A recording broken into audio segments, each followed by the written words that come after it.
And welcome back, everyone, to yet another Sports Frenzy podcast. I'm Phil Penarski, joined once again by our News 8 sports correspondents, Dean Holsworth and Andy McDonald. Gentlemen, we're going to be pretty positive, I guess, on today's show. We had a lot of winning over the weekend, specifically on the football side of things with the Detroit Lions, the Michigan Wolverines, and the Michigan State Spartans. But we're also going to be talking a little bit about baseball, as the Detroit Tigers have a pretty big matchup going into the final stretch of the regular season. We'll also talk about the Whitecaps while we still can ahead of their championship series. Gentlemen, again, let's start off by talking about some football, though, that being the Detroit Lions. Different story than where we were just a week ago after that loss to the Green Bay Packers. Things were a little bit dim. I was probably maybe the most out on the Lions out of the three of us, but safe to say, I think after Sunday's game against the Chicago Bears, the mood around here is definitely up, especially my own opinions about the Lions definitely up. I mean, how great was it to really see this team kind of just get back to where we've seen them over the past couple of years, especially on the offensive side of the ball. Again, 52 points is nothing to really sleep at with these Detroit Lions. Yeah, Phil. Just a great bounce back performance by these Lions. I think we all kind of questioned how are they going to come out after that loss to Green Bay, and they really, really stepped up on both ends of the ball. Unfortunately, I was able to see highlights because I was watching soccer in Chicago. My both daughters had travel soccer in Chicago, so I was there. Didn't get a chance to watch the game. Like I said, I was able to rewatch it a little bit, but I was hanging out with some Bears fans who are team parents, good friends of mine, Andy and Renee, so shout out. All I have to do is to say to you is that the Bears got destroyed on Sunday. So that was fun to watch. I know you guys were wearing your Bears stuff, but, so sorry to hear that. But, no, great performance by the offense. They spread the ball around. Goff had time. Offensive line was much improved. Defense had pressure, got a takeaway. Just a great performance by the Lions. Yeah, no, they looked great. I think it definitely gave you a little bit more encouragement that this team is still the same team offensively that they were a year ago. I guess John Morton, like I said last week, just kind of deserves more time than 1 week. Right. It was definitely concerning, but I think there was more pre-snap motion in this game. The Lions got everybody involved. I think Goff threw it over 10 yards to 6 different receivers, so including that guy right there, Isaac Tesla. He had wow, and just what a start for him, huh? 2 catches that are just. I mean, you thought he might have mirrored the one from a week ago. It was just crazy. But yeah, no, it was definitely fun to watch if you were a Lions fan. Not as much fun if you were a Bears fan. It's anytime you put up 50 points, doesn't matter who the opponent is. I think it says a lot about where you're at as an offense. You can definitely explode at any time. Mm-hmm. Now it just feels like for me this year, it's going to come a lot faster. The competition. You get this big win and everybody's in a great mood, but now they have to go to a place where they haven't won in a long time. I don't know if they've ever beaten the Ravens in my lifetime. So it's can they sustain this energy and bring it into next week and keep that going? I think that's the question on everybody's mind right now. But nevertheless, if they would have won this game 28-14, everybody said just get the win. It doesn't matter. Mm-hmm. I didn't agree with that. I think you needed to get a big win like this because it gives everybody that encouragement that they're really back. And I think on both sides of the ball, they show that they can definitely be better than they were in week 1. That's for sure. Mm-hmm. Again, definitely a huge win for the Detroit Lions, getting back to 1-1 and getting back to 500 on the young season. Again, 52-21 over the Chicago Bears on Sunday at Ford Field. I want to spend some time still talking about the Lions, but I think first we do have to maybe extend this out to the rest of the NFC North. I mean, after that game against the Bears, I mean, do you think we now know a little bit more about what the Lions are going to be this season, or maybe a little bit more about what the Bears are going to be this season? Again, there were talks about maybe even 3 teams from the NFC North making it to the playoff side of things. Maybe a different tale now after these first 2 weeks. Again, still early on in the season, but I feel like teams are starting to maybe show a little bit more about what they're going to be this year. Yeah, I think the Bears definitely showed overall more who they were, just because I think we kind of know who the Bears are. I mean, there definitely was more. I think this team will be a little bit better towards the end of the season than people think. Mm-hmm. It might be kind of similar to last year, just because they kind of reset themselves, the new coach and everything else. And at the end of the day, Ben Johnson did draw up some good plays early in that game on offense. I think it's just more of a chemistry thing between all of them right now. But yeah, I mean, it's hard to say that you know more about the Lions right now because it feels like maybe Green Bay was just that good week one, but it also feels like maybe the Bears could just be that bad. I think we're going to find out when the Lions have their second chance on the road with their, their new coaches and coordinators and all that in the sidelines. Then like the communication was obviously way better in this game because at Ford Field, you could hear a pin drop when the team's on offense. The fans are so good with that on either side of the ball that, Jared Goff's able to get the signals to all the players. And that's a huge deal. It's not going to be like that on Monday night in Baltimore. They're going to have another challenging time where they have to try to get the signals to each other when it's a lot of a louder environment when they're on that side of the ball. So I think you're going to find a lot more after week 3 about the Lions than right now, I think, either way. Yeah, I definitely agree. I mean, what you did see from the Lions is they kind of showed what they were last year, right? Like that's kind of the energy and the grit, and like they played like they did, like we saw for 17 games last year. So I think that was a big thing. But I think you're right, Andy. Like it's going to tell us a lot about the Lions coming up, playing at Baltimore. And then I was kind of looking at the schedule a little bit. After that, they have the Browns, which should be an easy win. You have Cincinnati without Joe Burrow, and then you have Kansas City in Kansas City. So, which obviously Kansas City has shown that they're not as dominant as they used to be. Bears, Ben Johnson did say that he felt like Caleb Williams showed some growth despite the loss, but like I don't know. Like he has obviously some attributes. I heard someone compare him. Actually, I think it was Colin Coward. Compared him to Josh Allen, which he says he has the potential to be a Josh Allen, right? Because Josh Allen struggled his first couple of years, and then obviously we see the MVP candidate he is every year now. I don't know. I don't see that. Obviously, the coach is going to talk good about his star quarterback. But yeah, we'll see where the Bears are. But like Bears have Buffalo next week, so they could be in an 0-3 hole, and then how do things kind of shape out from there? Mm-hmm. Yeah. Now, obviously, it's really easy to focus on the positives and to stay positive after a big win like that. But you guys have done a pretty good job of also mentioning that season is still just 2 games in. Big time matchup coming up on Monday night against the Baltimore Ravens for sure.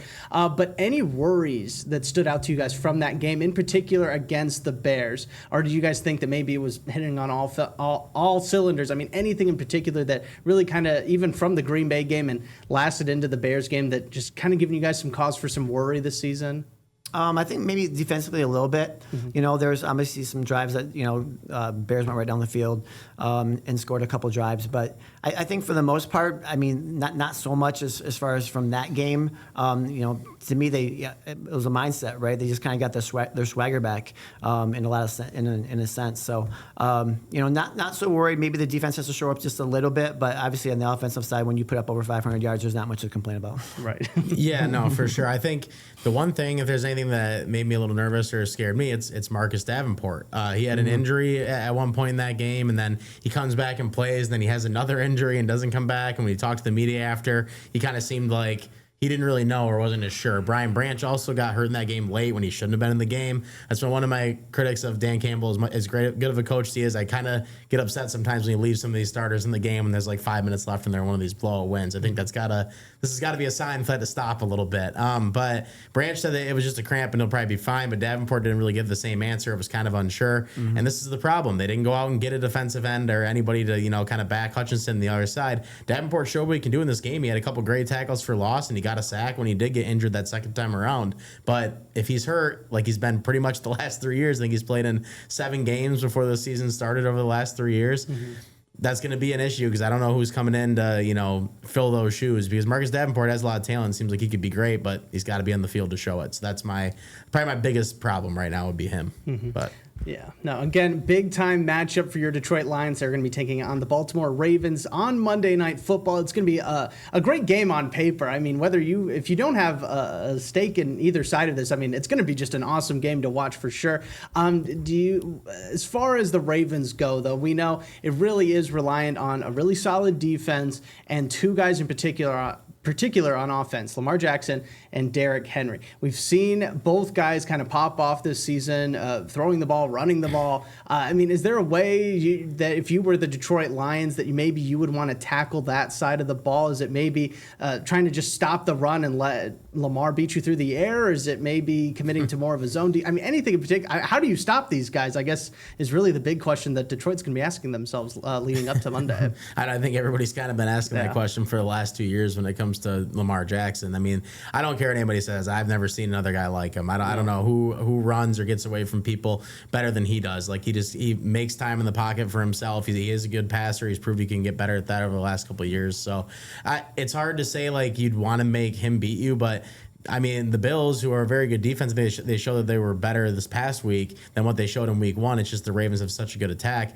You can't let Derrick Henry just go for 80-yard runs and beat you. If anything, I think it's got to be that you slow their offense down and force them to maybe some red zone stops when the field gets a little bit tighter. Because like even if he can get space in the pocket, it's harder to make those throws sometimes, and the sticks are a little bit closer. So obviously you want to create some turnovers and stuff like that. I think Kirby Joseph, Brian Branch, those guys have got to get after it in the secondary and keep getting the interceptions they've had. Terrion Arnold had a better game in week 2, and Reed's been great so far. So between that, I think you want to see that secondary make some plays out there, and maybe they can get a little bit more pressure on Lamar. But I'm not going to sit here and act like Aiden Hutchinson needs to have 3 sacks against the guy that's impossible to sack. So I think it's just kind of try to limit Baltimore's offense, which is, I think, what everybody tries to do at this point. Right. Yeah, kind of on Andy's take there. The Lions have struggled for years now with running quarterbacks. So I think the biggest thing for the Lions, what they have to do is contain Lamar Jackson, keep him in the pocket, because once he gets loose, he's going for 15, 20 yards sometimes. So I think that's the biggest thing is containing him, not letting him run wild all over him. And then none of Lions DBs can talk this week about how Derrick Henry is easy to tackle or hard to take down. We found out what happened when the other team did that last week. So he is just a load to bring down, and Andy's right. Like we can't let him break off long runs for touchdowns. Keep him in front of us, 4 or 5 yards, whatever. But he is a man-child, and it's really, really hard to tackle him. And Ravens have put up 40 points for the first 2 games. So like. The Lions can keep them in the 20s. I think that would be a win, but it's going to be a challenge for the Lions. Yeah, and I think you can stop. I mean, Cleveland is a great front, and they did stop. I think Henry only had like 20 yards rushing last week, so it's possible to do. But it's just like with Lamar, it's like that guy gets loose and runs pick around. Your poison, right? There really is no stopping it. Like, it's so tough to pick either way. It's definitely going to be a tough challenge for Calvin Shepard. That's for sure. Yeah, it's going to be again a really big time matchup early on this season. Going for the Detroit Lions again. That game is set for Monday night. Let's move on to the college side of things. We had 2 teams that we want to focus on today, that being the Michigan Wolverines and the Michigan State Spartans. The Wolverines bouncing back from that pretty ugly loss against the Oklahoma Sooners, winning 63-3 over Central Michigan. And then Michigan State, of course, with another 40-point performance. They won 41-24 over Youngstown State. They are now 3-0 on the season. Both teams getting ready for Big Ten play. We want to spend some time talking about both teams' past games and then also looking forward to those first games. Let's start with Michigan, though. I want to quickly go over Bryce Underwood's stat line because he, of course, is getting a ton of attention this season, not just from the defense, but from fans and enemy fan bases alike. He was 16 for 25, 235 yards, 1 touchdown, 1 interception in the air, but it was on the ground where he did a lot of damage, 114 yards rushing and 2 touchdowns. Guys, what do we make of this performance? Obviously, his best performance of the season and obviously much better than what he was doing at Oklahoma. Yeah, you look at Poggi, their interim head coach who was there. How great was that guy, by the awesome, way? Yeah. Awesome. He's great. Yeah, and no matter where he's been, it seems like he's great. But yeah, and all the players seem to like him too. Yeah. But yeah, he kind of talked about it, like somebody asked about, Underwood rushing more in this game. We've talked about it multiple times. Everybody in the media has talked about it multiple times because it seems to be the problem that they were having. Like, if you're not letting this guy is this freak of talent that clearly can run, not run, I mean, it's limiting him. And that's what they did at Oklahoma because I think they were afraid of him to make any mistakes. They said the playbook was fully open in this game. Poggi just talked on Monday and said that the playbook was going to be fully open in this Nebraska game coming up. That's the way it needs to be because what happened on Saturday, you're going to get mistakes. I mean, Florida, I'm forgetting the name of the quarterback right now. I don't know if you guys were able to watch that game. Yeah. He had 5 interceptions this weekend, and you could arguably say that cost him the game. But, you got to live and die with that talent when that's what you have because there's no other part of Michigan's offense. Like, Justice Haynes has been great, and he's a really good running back, but he can't do it all if they're not getting anything through the air or anything with Underwood's legs. It has to start there and hopefully keep going that way. And as much as I love my school I went to. This wasn't tried to brush past that for you. Wasn't the best competition they were going up against this weekend. So as much as I want to, it's great that it happened and Michigan was able to get. This is what we said. They need to go out there and blow out CMU, and they did it, and they got their confidence and they're there. So now you got to keep riding with that. You can't stop Underwood here. gotta let him keep going with it. Yeah, they definitely took the handcuffs off of Bryce. Yep. And we talked about that like last week, right? Like what feels like what do they need to do? They need to let him run. They need to let him, he got to showcase what he can do, right? Like that's as talented as Bryce is, and he's a dual threat guy, and they just need to continue to let him do what he does. So I think he's going to be a very special player, and I think you just saw some glimpses of that against Central Michigan. Sorry, Andy.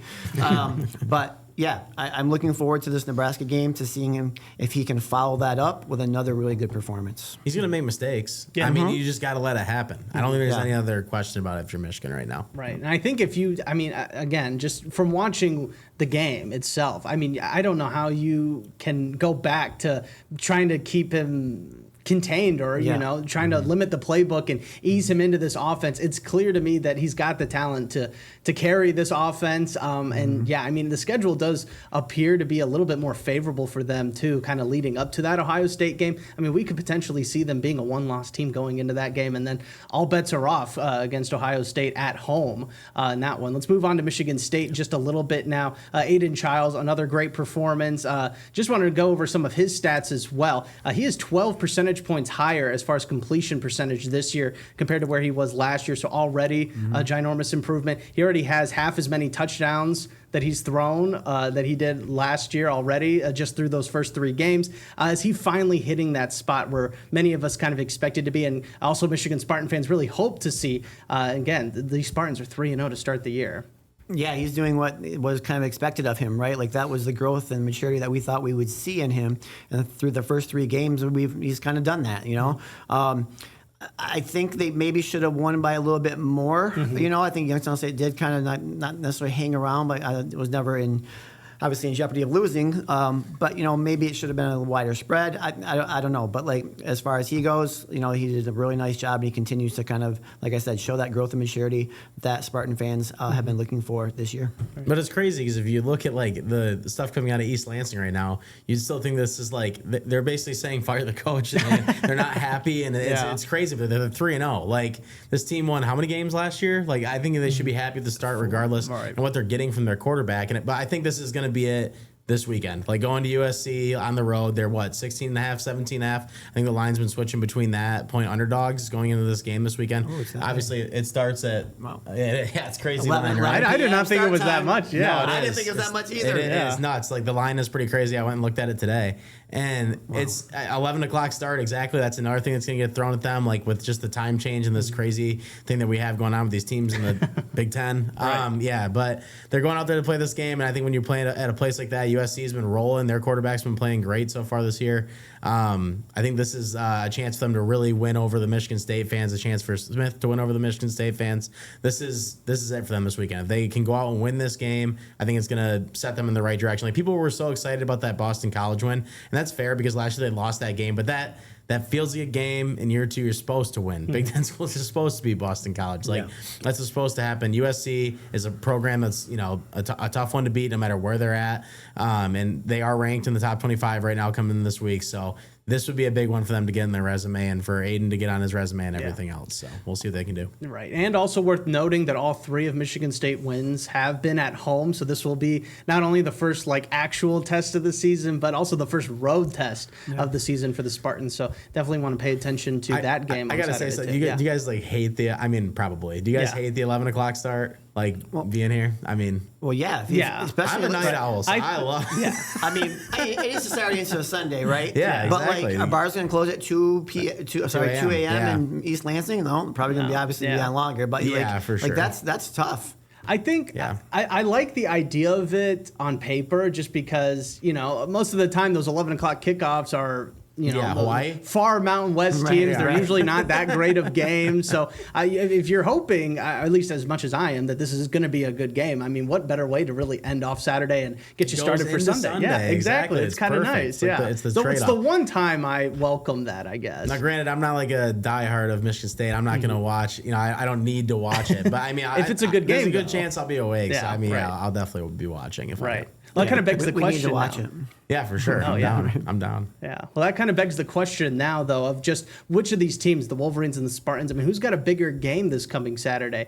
It's going to be, again, Michigan State's first road game of the season. They're taking on number 25 USC. But Michigan, they still need to prove the voters and doubters wrong that the Oklahoma game was maybe just an early season fluke and that this team is for real. They're going to be on the road at Nebraska. Another team trying to prove that. I mean, who's got the bigger matchup going into this weekend? This one is like impossible to pick between because I do feel like it's huge for both them for like different reasons. Both of them need it so much. So when I say this, I don't want anybody to take it really one way or the other. I think it's like a 50-50 split almost. But if I had to pick, I think it's just Michigan State because of like where they're at with some of these guys in their program. I just feel like with the new athletic director and everything we kind of talked about coming into the year, this is such a big chance for Jonathan Smith to win over some of these fans. I feel like Michigan fans have got to be a little bit more patient with Bryce Underwood, regardless if he does good or not in this game, because he is just a freshman at the end of the day. All right, let's stop talking about football now for a second. Let's jump over to baseball because there's been a team that we've been kind of ignoring the past couple of weeks, and now we've got to talk about them, and that being the Detroit Tigers. They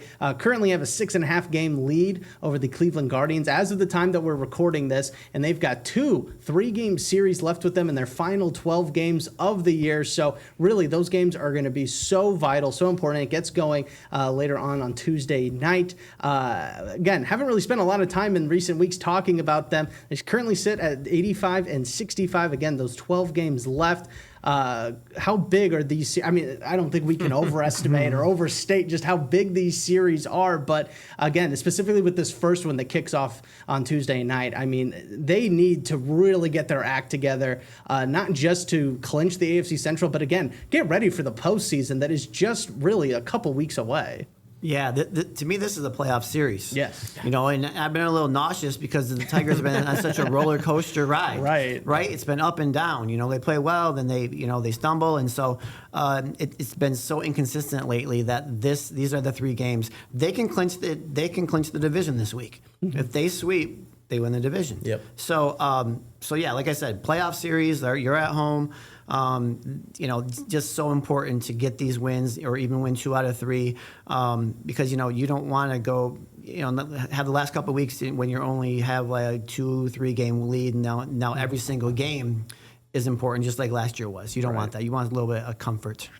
Yeah, it's crazy with this because coming into this year, I think the starting pitching was supposed to be the strength, and now it's like we're a couple weeks away from the postseason, and we don't even know who's going to be like starting besides Skubal, right? Yeah, right. Hopefully, right? Yeah, he had that little bit of a blip, and he's day to day, but it looks like he is going to be able to come back and make his next start or whatever. So yeah, it's he's still at least healthy, but then you get these games in New York where it looks like, okay, maybe the Tigers are finally turning it around again. Casey Mize has this phenomenal start where he goes 6 innings, probably could have went longer, and he struck out 8, then give up any, and then Jack Flaherty, he had to fight through 5, but you would take that in the postseason. Mm-hmm. And they come out against Miami and just look so flat, and then Skubal gets hurt and all this. It's just so up and down with this team. I don't think in my lifetime there's been enough, not any World Series winners, but enough teams that have made the playoffs. You were so sure of all their rotations. And last year, even when we didn't know who was going to be pitching, we knew it was going to be this pitching chaos thing. Like they kind of told us that coming in, and they were going to go with the bullpen.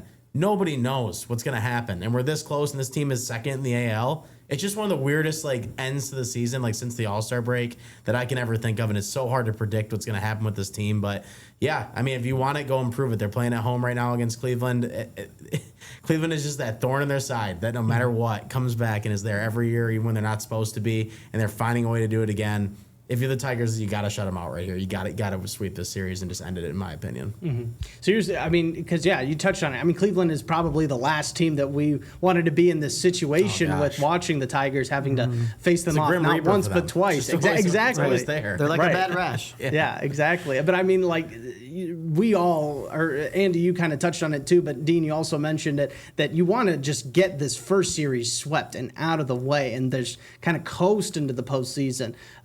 That kind of, say, God forbid, the Tigers got swept. Yeah. And they're losing their lead a lot more. I mean, this is going to be a whole different sort of last couple of days of the regular season for the Tigers if that's the case. Yeah, I mean, if you wanted my confidence in where it's at right now, I would lean more towards Cleveland getting that sweep because they've been better. But you got to at least win 2 or 3. Mm-hmm. I mean, it's not like I don't think they're if they. Even though they're not playing their best, and they haven't been playing their best, whatever happened in New York, I was hoping was going to stick, but it didn't. You just got to hope this team can find a way to win 2 out of 3 games, and their management can help them get there through the bullpen problems they've had. Obviously, Kyle Finnegan being injured is a huge thing too right now at the back end of that bullpen. They could definitely use him this series, and they're not going to have him yet. So, it's gonna be on guys like Riley Green and Spencer Torkelson, Kerry Carpenter, people in that lineup. The Tigers have got to hit the baseball against a team that they struggled to do it against. So. Yeah, it's right now for me. It is so important right now. They get 2 out of 3 in this series. If they don't, and you start to feel that pressure, it is so much easier to be that team sitting in second place than it is to be that team in first place and close it out. And I've been saying this for a while, like it's not over till it's over, and this is here we are. So this is it. This is their chance to do it for sure. Yeah, the Guardians are in the same spot the Tigers were last year, right? Where like they were, trailing. Obviously, the Tigers didn't win the division, but like they had to win games down the stretch, and obviously that's what Cleveland has to do now to catch Detroit. I think the biggest thing the Tigers have going is you have Mize, Flaherty, and Skubal. All right, the next Tuesday, Wednesday, Thursday. So you have the guys who have not been as consistent as you want, but obviously with Skubal you have, but you have guys who can go out there hopefully and pitch well, and like you said, the bats can get going, and we can just make this a real easy week. You shouldn't care if you're a Tigers fan about getting the first or second seed at this point. Just win the division. Yeah, like it's been 10 years. Right. This summer deserves to be remembered as one where they won the division. That's really all there is to it. Yeah. And even after all the misses and ups and downs, I guess, this season, winning the division, I think it would kind of ease up some of the pain that maybe we felt watching. If they made the wild card season and didn't win the World Series, I think it'd be just fire Scott Harris, get rid of it. Like it'd be crazy how fast it would switch. That's for sure. Yeah. If they lose this division, I think they lose in the first round, right? I don't think there's any year, you get the wild card, you but don't win the division, and now look at your attitude and just like everything, right? Like everything you worked for. There's that thing though with like 2006, the Tigers, they did blow the division that year, and then they went all the way to the World Series. I think people forget about that. So it's just baseball's such a crazy game. It really doesn't matter. Like you can go back through so many examples. The 2022 Phillies. Like they were not expected to do anything that year in the playoffs. They swept both series when they had to go against it. It's just the Royals in 2015. They were a random. I mean, baseball is just one of those games where anything can happen. Yeah. But I do agree with you, Dean. Like it's hard to imagine with where this team's at with their pitching staff and everything that if they did blow this lead, it'd just be like, oh gosh, like they're so young too. They've never been in this position before. It's like hold a lead. So well, and I agree that baseball, anything can happen at any given time, but you want that team to be hot. I mean, you got to be hot at the right time. That's and I think, if they lose the division, I mean, obviously there are a couple of cases where the opposite is true, but you got to think that the mood in that locker room after blowing the division lead, if that were to happen, wouldn't be good going into the postseason. Yeah, I believe in AJ either way to try to flip it the best that he could for them. But with this team, it is important to me that they are hot because the only way that they win is when they are firing on all cylinders, it seems like. Because otherwise, like they play this terrible brand of baseball and like have no clue what's going on. It seems like they never played before. Right? It's kind of how it feels. Like they just start making errors and stuff like that. So yeah, it's got. I agree with you guys on that point. They got to be hot. Yeah, absolutely. Well, fingers crossed for the Detroit Tigers. Again, they're taking on the Cleveland Guardians in that first series with just 12 games left in the season. Let's move on now. We've only got a couple of, really just a few more moments before we got to end this show. But of course, we got to mention the West Michigan Whitecaps getting closer and closer to winning their 7th ever Midwest League Championship. They were able to sweep the Lake County Captains, and they already have, as of recording this, I want that to make sure everybody is aware that as of recording this, they are currently up 1-0 in the series against the Cedar Rapids Colonels for that championship. We'll talk a lot more about it next week. That will probably be how we open up the show, but definitely want to get your guys' opinion. I mean, given the game is on Tuesday night away from LMCU Ballpark, I mean, you guys want to offer a prediction? Do they do it? Do they sweep the postseason too and just continue on this magnificent run, or do you think maybe this does go to a much needed Game 3? If you're a Whitecaps fan, you want it to end Tuesday night. Yes. All right? Because then you have all the pressure. You're on the road, Game 3. Anything can happen, obviously, in baseball. So to me, hopefully, the Whitecaps can end it on Tuesday, and we can be talking about a Midwest League Championship that hasn't happened in 10 years. Yeah, I don't think you ever want to send it to Game 3 either way. So you definitely want to win it in Game 2. That's for sure. It really sucks that they were only able to have one home game. Right. I don't think I'm going to be able to get over that with the record they had and everything else. So dumb how it's decided. So but weird. Yeah, Yeah, you definitely want to see him get it done in game 2 because on the road in game 3, that seems like a troublesome spot. So definitely like to say. And I want to give West Michigan a quick shout out. I was there at the game that they won the Eastern Finals. What is it, Eastern Division? I forget what it's actually called, the title of it. But I was there for that game, and when they had that 4-run 6th inning, it was so exciting. Like people were so into it. Crowds definitely showed out. They had that big 5-run inning in the 5th inning on the first game of this series. So it's been awesome to see the fans turn out for that and like really, really show up for it. And it's super impressive when it's a high A baseball team. So just want to give a shout out to that. Well, hopefully we do kick off our show next week talking about a Whitecaps Midwest League Championship victory, but time will tell on that. But again, if you want to stay up to date on everything happening with the Whitecaps, head on over to our website, woodtv.com. We're going to have the latest there. And you can also check out the latest from the Sports Frenzy podcast with me, myself, Dean, and Andy. Again, we are going to be back again next week. Hope everybody has a great rest of their day, and we'll see you next time.